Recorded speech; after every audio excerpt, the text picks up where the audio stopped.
dia bisa berusia hingga 70 tahun. Mirip, hampir sama dengan manusia yang usianya panjang. Kalau yang usianya pendek tidak. Karena yang usianya pendek bisa sehari, 2 hari, sebulan, 1 tahun, 10 tahun. Ini manusia yang panjang, ya bisa sampai 70 tahun usianya. Burung elang itu bisa berusia hingga 70 tahun. Tapi untuk bisa hidup sampai 70 tahun, pada usianya ke-40 tahun, dia harus melakukan sebuah proses dan mengambil sebuah keputusan yang sangat berat sekali. Yang Syekh Ghamidi menyebutkan, proses itu mirip dengan tarbiyah rabban, tarbiyah dzatiyah, penempaan dan pembinaan jiwa. Yang mirip juga dengan puasa yang kita lakukan di bulan Ramadan ini. Teman-teman sekalian, karena di usia 40 tahun, burung elang itu mulai menemukan atau masuk pada fase kehidupan yang sangat berat sekali. Dia memiliki paruh yang sudah terlalu tua karena sudah 40 tahun. Yang atas lebih panjang dari yang bawah. Tahu paruh ya? Zakaria tahu paruh? Paruh itu pamatuk. Moncong. Ini burung, ada ini patuk, pamatuk. Pelatuk. Itu paruh namanya. Itu sudah lemah. Dia tidak bisa mencabik mangsa sebagaimana biasa. Kemudian cakarnya pun, kulit dan kuku, cakarnya itu sudah lemah juga. Tidak bisa lagi mencengkram mangsa. Dia itu bisa menangkap ular, menangkap burung yang lain, menangkap kelinci, bahkan bisa mengangkatnya terbang, membawa kabut. Tapi di usia 40 tahun itu dia sudah lemah. Begitupun sayapnya sudah mulai tebal dan kaku sehingga tidak bisa terbang tinggi dan jauh. Dan pada kondisi seperti itu, dia dihadapkan pada 2 pilihan berat. Yang pertama, dia diam dan tidak melakukan perubahan dalam kehidupannya, dan dia akan mati pada usia 40 tahun itu.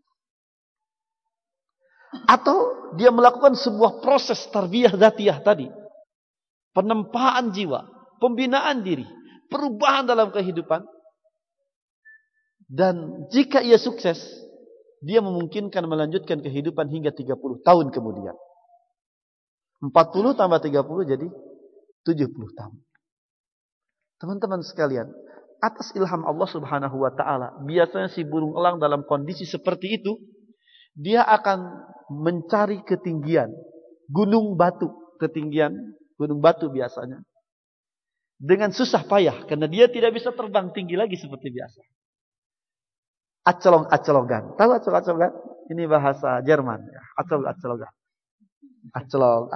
Jadi sedikit-sedikit dia karena nggak bisa terbang tinggi lagi sekarang. Pelan-pelan.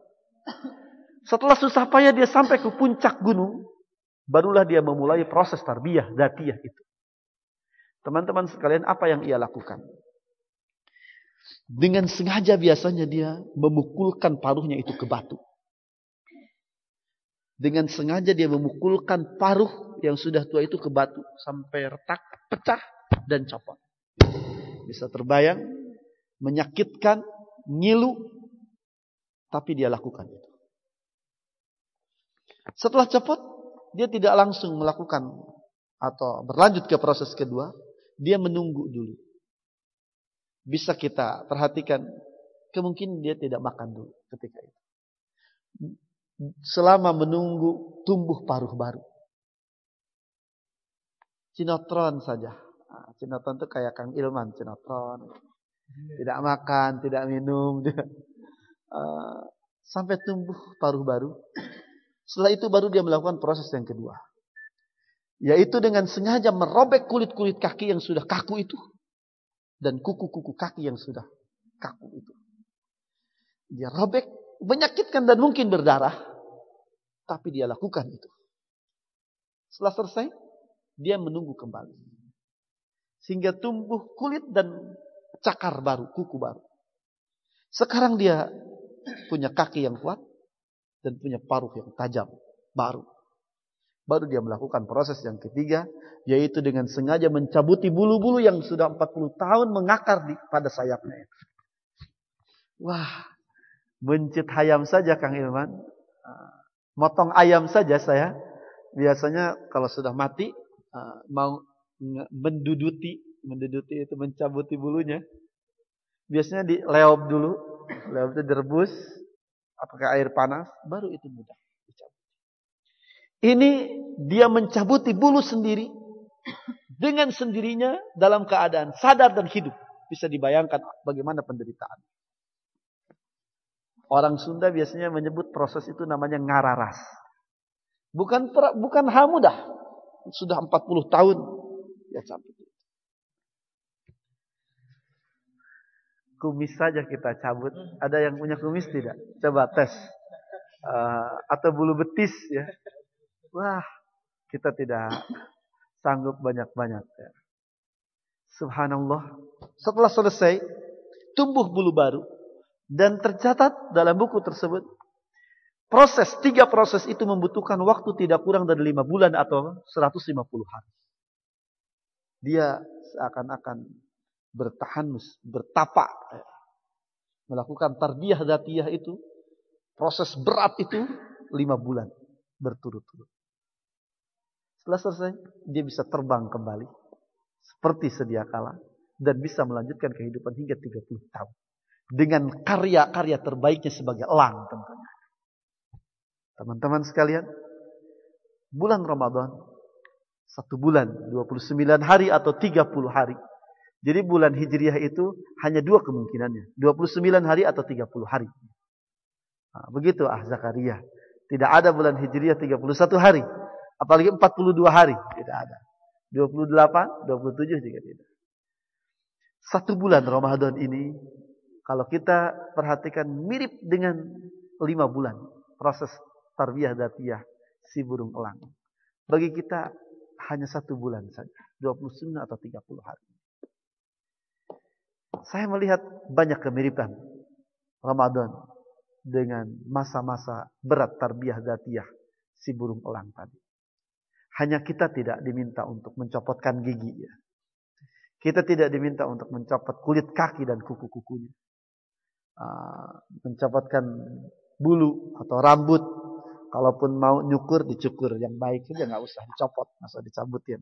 Karena itu menyakitkan. Kita tidak diminta itu. Yang diharapkan terjadi selama kita bulan puasa. Rontoknya, copotnya dosa-dosa kita. Sikap dan karakter-karakter buruk, busuk dan khianat yang melekat dalam diri kita. Diharapkan itu selama Ramadan dengan puasa, dengan tarawih, dengan tilawah Al-Quran. Diharapkan itu semuanya rontok. Rontok. Sehingga setiap mukmin setelah Ramadan itu memungkinkan hidup di 11 bulan berikutnya. Atau hidup dengan makna kehidupan yang sebenarnya. Dengan karya-karya terbaiknya. Teman-teman sekalian, saya ingin mengingatkan diri saya sendiri. Juga kita semua. Kita dalam kehidupan itu tidak boleh sekedar hidup. Sekedar hardolin. Dahar. Ini mah bahasa khusus Cianjur ya. Nggak usah dilanjutkan ya. Sekedar hardolin saja. Tidak. Kita dalam kehidupan ini, teman-teman sekalian, punya misi. Punya amanah dari Allah Subhanahu wa ta'ala. Ternyata saya ketika membaca manusia itu sebagai khalifah Allah Subhanahu wa ta'ala. Ternyata subhanallah, manusia itu makhluk mulia yang punya potensi kepemimpinan. Yang punya potensi kepemimpinan. Makhluk mulia yang diberikan amanah. Sekaligus kemampuan untuk menata dunia. Membangun peradaban. Teman-teman sekalian. Ini yang harus juga ada dalam tekad kita dan pengetahuan kesadaran kita. Ternyata kita ini manusia. makhluk Allah yang punya kemampuan membangun dunia ini. Menata peradaban ini. Tidak dimiliki oleh makhluk Allah yang lain. Semoga Ramadan ini mengingatkan dan menyadarkan kita tentang potensi dahsyat yang ada dalam setiap diri kita. Sehingga ke depan, setiap hari, setiap saat yang kita lalui akan kita hargai dengan baik. Tidak berlalu begitu saja. Teman-teman, jangan sampai kita menjadi makhluk, menjadi manusia yang tidak menyadari potensi dahsyat yang ada dalam diri kita. Karena kalau seperti ini, kita bisa saja menjadi manusia biasa, anak-anak kita juga menjadi anak-anak biasa, cucu-cucu kita juga menjadi cucu dari kakek-kakek yang biasa saja. Kita harus menyadari itu. Supaya kita tidak malah merusak potensi hebat dan luar biasa dalam diri kita. Atau supaya kita tidak seperti gajah di taman safari. Jadi judulnya sekarang binatang ya, peternakan. Tadi elang, sekarang gajah. Gajah itu teman-teman, karena tidak mengetahui potensi dahsyat dalam dirinya, kemungkinan dia hidup, gajah di taman safari itu, dia hidup selama hidupnya, dari lahir atau dari mulai hadir di taman safari, dia hanya hidup di area 10 atau 20 meter kandangnya saja. Cuma sedikit, karena dia tidak mengetahui potensi dahsyat yang ada dalam dirinya. Padahal kalau dia menyadarinya, rantai besi yang kecil yang mengikat kakinya itu akan dengan mudah dia putuskan. Sekali tejeh saja, tahu tejeh ya? Sekali tendang saja itu bisa putus. Dengan tenaga dia yang mampu menarik tonan. Putus dan kemudian dia bisa menjelajahi taman safari seluruhnya. Bahkan mungkin Bogor semuanya dia bisa jelajahi dengan potensi tenaga yang dia miliki. Tapi karena dia tidak pernah menyadari itu, mungkin sampai mati nanti, dia hanya hidup di area 10 atau 20 meter kandang. Itu saja. Teman-teman sekalian, kita tidak boleh menjadi manusia yang tidak menyadari potensi dasar itu. Karena Allah sudah mengirim Rasul kepada kita. Karena Allah sudah memberikan Al-Quran kepada kita. Yang kalau kita baca, semuanya berisi tuntunan untuk menyadari potensi itu dan menumbuh suburkan potensi itu. Teman-teman sekalian, kita punya kemampuan untuk mengembalikan kemuliaan umat dan bangsa ini. Bahkan umat di dunia ini. Saya ingin mengingatkan kita semua. Antum, Anda semua yang kuliah di IPB. Jangan berpikir kuliah sekedar rutinitas masuk kelas, mendapatkan materi, dan paham. Kemudian lulus ujian. Dapat gelar sarjana. Kerja, punya istri, anak. Jangan hanya itu saja. Mulai 47, kalau ada 48, ada angkatan 48? Ini kelihatannya muka-muka senior semua ya. Tidak apa-apa, walaupun sudah senior. Kita kuliah ini, belajar ini, untuk segera mendapatkan bekal yang baik dalam mengemban amanah yang Allah Subhanahu wa Ta'ala sematkan pada setiap kita. Untuk kita segera memiliki sarana bisa memberikan yang terbaik kepada umat dan bangsa. Teman-teman sekalian, selamat Idul Fitri. Besok lusa ya. Minal aidin wal faizin. Taqabbalallahu minna wa minkum. Kullu amin wa antum bi khair.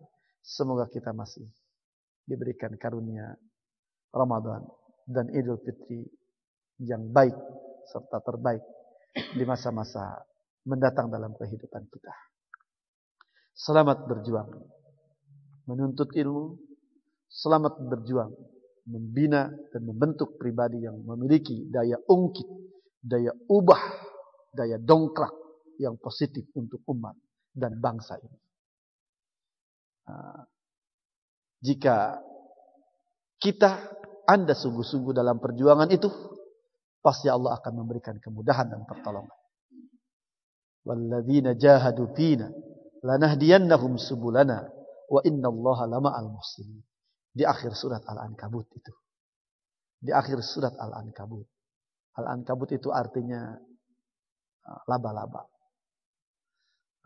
Tapi laba-laba itu, rumah laba-laba itu lemah sekali. Tapi di akhir ayatnya ada sebuah ayat yang harus memberikan kita motivasi dan optimisme. Orang yang sungguh-sungguh di jalan Allah, pasti Allah berikan kemudahan. Dan Allah itu selalu bersama orang-orang yang sungguh-sungguh dalam perjuangan. Terima kasih. Wassalamualaikum warahmatullahi wabarakatuh. Saya tidak tahu apakah jamaah masih bersemangat untuk salat tarawih setelah khutbah yang lumayan panjang ini. Karena ini khutbatul wada ya, khutbah perpisahan dengan Ramadan. Walaupun sedikit saya lumayan bersemangat untuk menyampaikannya. Karena seluruh jamaahnya adalah anak-anak muda. Seluruh yang mendengarnya sabab. Yang kata Rasulullah, sababul yaum warijalul bad. Anda pemuda. Orang-orang yang ya relatif lugu, culun sekarang. Yang culun ya, yang tidak enggak ya. Muda ya. Sekarang antum muda seperti ini ya. Sepertinya tidak terlalu tidak seperti Pak Rektor kan. Antum belum seperti Pak Rektor semuanya. Sekarang. Tapi ketahuilah, antumlah yang akan memimpin umat dan masyarakat di masa yang akan datang. Dan itu mungkin ketika antum mempersiapkan diri dari sekarang. Sallu sunnat tarawih. Ajarakumullah. Assalamualaikum warahmatullahi wabarakatuh.